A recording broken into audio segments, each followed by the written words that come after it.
पिछली श्रृंखला में हमने नाभादास और उनके छप्पयों पर विचार किया और हमने यह देखा कि किस कुशलता से उन्होंने 6 पंक्तियों में ही किसी भी कवि के जीवन को, उसके जीवन दर्शन को, उसके भाव पक्ष को, उसके कला पक्ष को किस तरह से अभिव्यक्ति प्रदान की है। प्रस्तुत हम लोग पाठ्य पुस्तक में भी कबीरदास और सूरदास का छप्पा संकलित है और इसमें हम लोगों ने देखा कि 6 पंक्तियों में ही उन्होंने सूरदास और कबीरदास दोनों ही के जीवन दर्शन को, उनके रचना कौशल को, उनके भाव पक्ष को, भावनाओं को, शब्दों के गठन को भली भांति अभिव्यक्ति प्रदान की है। जिस जीवनी को लिखने में हम अनेक पृष्ठ लिखते हैं या भरते हैं, उसको उन्होंने 6 पंक्तियों में ही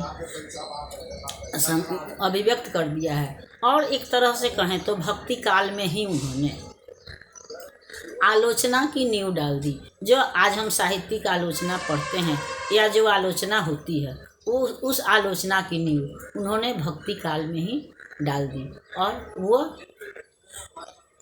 आलोचना का आधार भी बना, आलोचना का आयाम भी बना। सांसारिक जीवन से अपरिचित साधु संगतियों की संगत में रहने वाले नाभादास ने सभी भक्त कवियों को या अन्य कवियों को भी, अपने समवर्ती या अपने परवर्ती कवियों को, जो उनके पहले के थे या उनके समय के, सभी कवियों को अपनी रचना भक्तमाल में स्थान दिया है। और 200 कवियों के जीवनी को हम कहें तो 6-6 पंक्तियों में या अपने छप्पे छंदों में इन्होंने अभिव्यक्ति प्रदान की है। उसका गुण दोष का आलोचना किया है और उसका निचोड़ उन्होंने, सारांश जो उनके जीवन का, उनके रचना कौशल का जो सारांश है वो उन्होंने प्रस्तुत किया है। यह नाभादास के गहन ज्ञान और उनके रचना कौशल का परिचायक है, उनके उत्कट कवित्व शक्ति का परिचायक है। अब हम भूषण पर विचार करेंगे। भूषण से भी साहित्य जगत का कोई भी व्यक्ति और अपरिचित नहीं है। हमारी हिंदी जो है वह प्रारंभ से ही समृद्ध रही है। इसने एक से एक रचनाकार, एक से एक अनोखे लाल इसकी गोदी में खेले हैं या इसने पैदा किए हैं। जैसे अगर भक्ति काल में सूर तुलसी थे, जायसी थे, कबीर थे, तो रीति काल में केशव बिहारी मोतीराम थे। आधुनिक काल में अगर प्रसाद पंत और निराला थे, तो रीति काल में भी भूषण जैसे रत्न भी थे, जो रीति काल में रह कर के भी उन्होंने रीतिबद्ध रचनाएं नहीं की, नारियों के या किसी का रूप वर्णन नहीं किया, श्रृंगार वर्णन नहीं किया, या राजाओं के भी प्रेम का चित्रण नहीं किया, बल्कि उन्होंने शौर्य का चित्रण किया, वीरता का चित्रण किया, पराक्रम का चित्रण किया। तो और उस पे भूषण जो है वो सर्वश्रेष्ठ हैं। इनका जन्म 1613 ईस्वी में उत्तर प्रदेश के कानपुर के तिकवापुर जिले में हुआ था तथा इनकी मृत्यु जो है वह 1715 ईस्वी में हुई थी। रीति काल में भी रह के ये दरबारी कवि भी थे, लेकिन फिर भी न इन्होंने अपने आश्रयदाताओं का रूप वर्णन नहीं किया, प्रेम वर्णन नहीं किया, बल्कि इन्होंने उनके पराक्रम का, उनकी वीरता का वर्णन किया। ये शिवाजी और छत्रसाल तथा शिवाजी के पुत्र साहू जी के आश्रय में रहे थे, उनके दरबार में रहे थे, लेकिन उन्होंने इनके शौर्य का वर्णन किया है, इनके ओज का वर्णन किया है। ये एक तरह ये राष्ट्रभक्त कवि थे।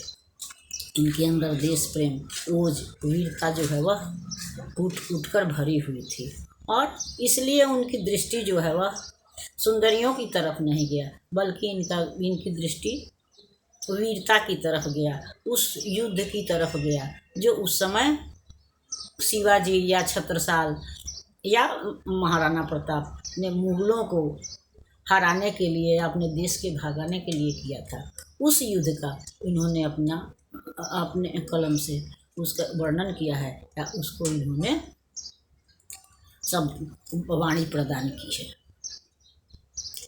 शिवाजी और छत्रसाल तो इनके समय में ही थे, और महाराणा प्रताप भी।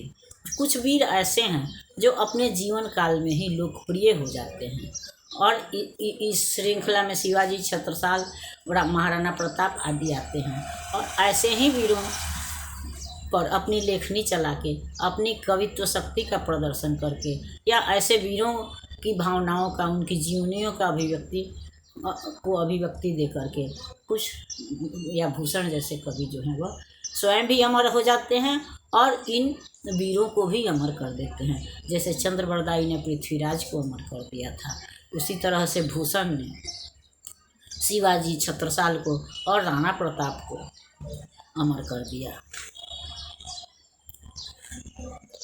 इनकी भाषा, ये वैसे तो वही बात है कि रीतिकाल में पैदा हुए थे, और रीतिकाल में अलंकार, छंद आदि के आधार पर जो रचनाएं होती थी उसको हम रीतिबद्ध काव्य कहते थे, या वैसे कवि को आचार्य कवि कहते थे। लेकिन भूषण ने उस आचार्यत्व को या रीतिबद्धता को स्वीकार नहीं किया, बल्कि इन्होंने उनसे अलग हट करके ओज को, वीरता को, शौर्य को अपनी रचना का विषय बनाया, जो इनके